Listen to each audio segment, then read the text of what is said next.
नमस्कार दोस्तों, जय श्री राम, जय हनुमान जी महाराज, जय बागेश्वर धाम। सरकार दोस्तों, आपके नाखून काटने की आदत कहीं आपकी किस्मत के दरवाजे तो बंद नहीं कर रही।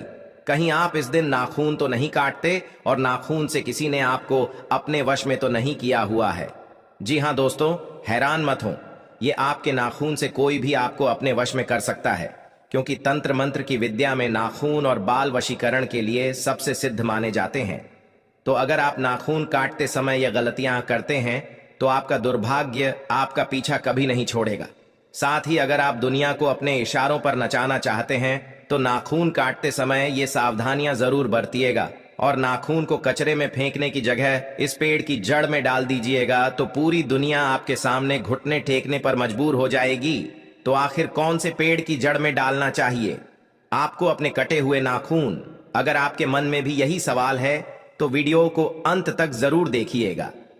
तो दोस्तों, स्वागत है आपका वास्तुशास्त्र ज्ञान टीवी पर। आगे बढ़ने से पहले वीडियो को लाइक जरूर कर दे, जिससे कि श्री बागेश्वर बालाजी की कृपा आप पर सदैव बनी रहे।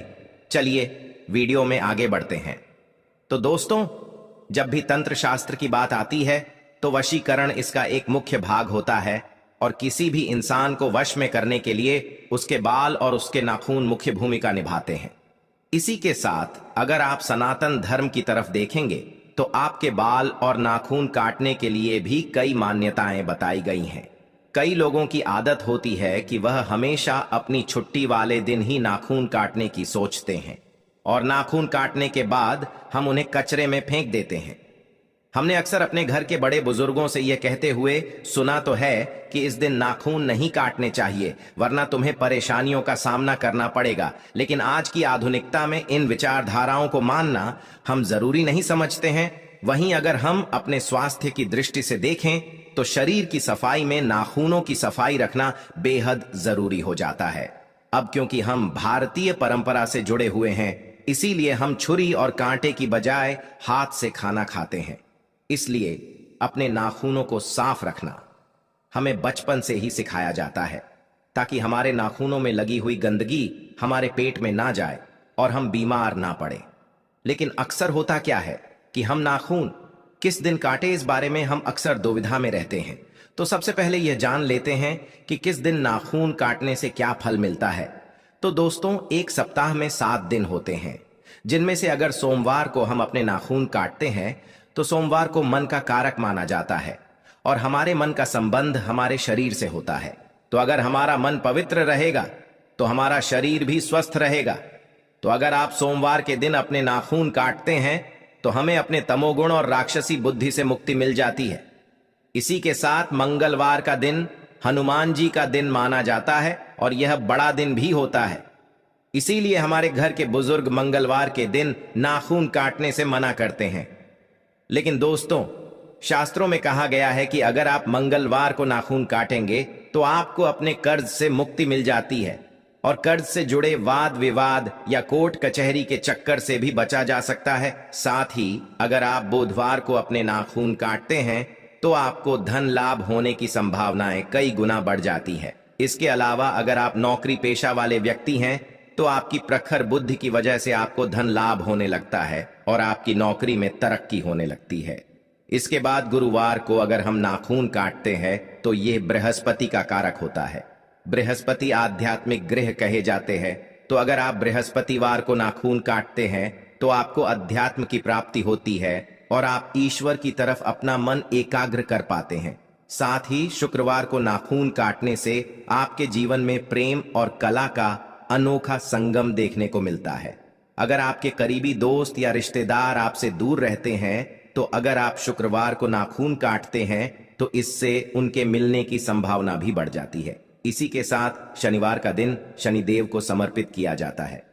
दोस्तों, इस दिन बड़े बुजुर्ग लोग नाखून काटने के लिए सख्त मना करते हैं, और यह सही भी है, क्योंकि अगर आप शनिवार को नाखून काटते हैं तो आपका दिमाग कमजोर हो सकता है, आपको मानसिक परेशानियां आ सकती हैं और शनि की कुदृष्टि का सामना भी करना पड़ सकता है। इसके बाद रविवार को अक्सर सभी लोग नाखून काटना पसंद करते हैं, क्योंकि इस दिन सभी की छुट्टियां होती हैं। लेकिन शास्त्रों के अनुसार रविवार को नाखून काटने से बचना चाहिए, क्योंकि अगर आप रविवार को नाखून काटते हैं तो आपके जीवन में बेफिजूल की बाधाएं पैदा होने लगती हैं और आपके बनते हुए काम बिगड़ने लगते हैं, साथ ही आपका समय भी बर्बाद होने लगता है। तो दोस्तों, ये थे वो दिन जिसमें आपको बताया गया कि आपको कब नाखून काटने चाहिए और कब नहीं। इसी के साथ ये भी सुनिए कि अगर आप नाखून काटने के बाद उन्हें यहां वहां ऐसे ही कहीं भी फेंक देते हैं या फिर कचरे में फेंक देते हैं तो इससे आपको क्या प्रभाव देखने को मिलते हैं। तो दोस्तों, कचरे में गंदगी, कूड़ा करकट और नकारात्मक ऊर्जा रहती है, और अगर आप अपने नाखूनों को कचरे में फेंकते हैं तो आपके जीवन में भी वही सब होने लगता है, क्योंकि आपके नाखून आपके शरीर से जुड़े होते हैं और अगर ये किसी तांत्रिक के हाथ लग जाते हैं तो आपको तंत्र विद्याओं के प्रकोप का सामना करना पड़ता है। तो इसीलिए गलती से भी अपने नाखूनों को यहां वहां फेंकने की गलती ना करें। गुरुजी ने कहा है कि जो भी औरतें अपने नाखून काटने के बाद उन्हें डस्टबिन में या फिर कचरे में फेंक देती है या ऐसे ही बिखरे पड़े रहने देती है तो इससे उनके जीवन में भी वैसी ही समस्याएं देखने को मिलती हैं। जैसे कचरे में कोई भी उपयोगी वस्तु नहीं होती, गंदगी, बदबू रहती है, उसी तरह उनकी जिंदगी में भी सब कुछ खराब होने लगता है और इसीलिए वैसे भी तंत्र विद्या का प्रभाव बहुत जल्दी देखने को मिलता है। इसीलिए हमेशा हमारे घर के बड़े बुजुर्ग स्त्रियों को उनके नाखून और बाल को सावधानी से फेंकने की सलाह देते हैं। शास्त्रों में कहा गया है कि नाखूनों को काटने के बाद आपको हमेशा उन्हें या तो जला देना चाहिए या फिर किसी पेड़ की जड़ में डाल देना चाहिए। आप शुक्रवार के दिन अपने नाखून काटिए और शनिवार के दिन उन्हें कपूर और लौंग के साथ पूरा जला दीजिए, और जब उनकी राख बन जाए तो इन्हें आप अपने घर में किसी भी पेड़ में डाल सकते हैं। ऐसा करने से आपको अपने जीवन की बाधाओं से मुक्ति तो मिलेगी, साथ ही किसी भी नकारात्मक ऊर्जा का सामना भी नहीं करना पड़ेगा। दोस्तों, इसके अलावा गुरुदेव ने नाखूनों को बरगद के पेड़ की जड़ में डालने की सलाह दी है। बरगद के पेड़ को सीता माता का वरदान प्राप्त है और बरगद का पेड़ इकलौता ऐसा पेड़ है जो सबसे तेजी से और मजबूती से बड़ा होता है और लंबे समय तक जीवित रहता है। तो अगर आप अपने नाखूनों को काटने के बाद बरगद के पेड़ की जड़ों में डाल देंगे, इससे आपको बरगद के पेड़ जैसे ही फल देखने को मिलेंगे। आपका धन भी लगातार बढ़ता रहेगा, आपकी सफलता मजबूती से आपके साथ चलेगी और आपके जीवन में कोई भी परेशानी ज्यादा दिनों तक नहीं टिकेगी और आपको ज्यादा नुकसान नहीं पहुंचाएगी। इसी के साथ नाखून हमेशा सूर्य के ढलने से पहले काट लेने चाहिए। सूरज ढलने के बाद आप नाखूनों को बरगद के पेड़ की जड़ में दबा सकते हैं और अपने जीवन में सकारात्मक प्रभाव देख सकते हैं।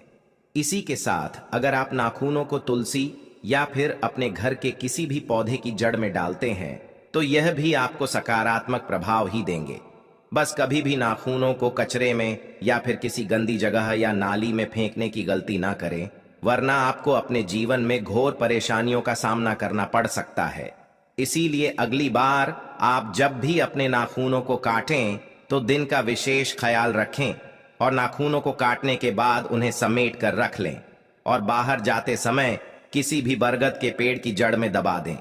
अगर आपको बरगद के पेड़ की जड़ नहीं मिलती है तो आप इन्हें अपने घर के गमले में भी दबा सकते हैं, साथ ही आप इन्हें लौंग और कपूर के साथ भी जला सकते हैं।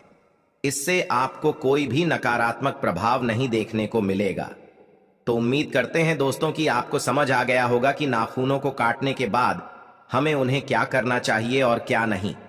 अगर आपको ये वीडियो अच्छी लगी हो तो वीडियो को लाइक जरूर कर दीजिएगा और कमेंट बॉक्स में जय श्री राम, जय बागेश्वर धाम सरकार, जय हनुमान, जय सीताराम जरूर लिखें और इसे ज्यादा से ज्यादा शेयर करके बाकी लोगों तक भी पहुंचाएं। तो मिलते हैं अगली वीडियो में, तब तक आप अपना ध्यान रखें। जय श्री राम।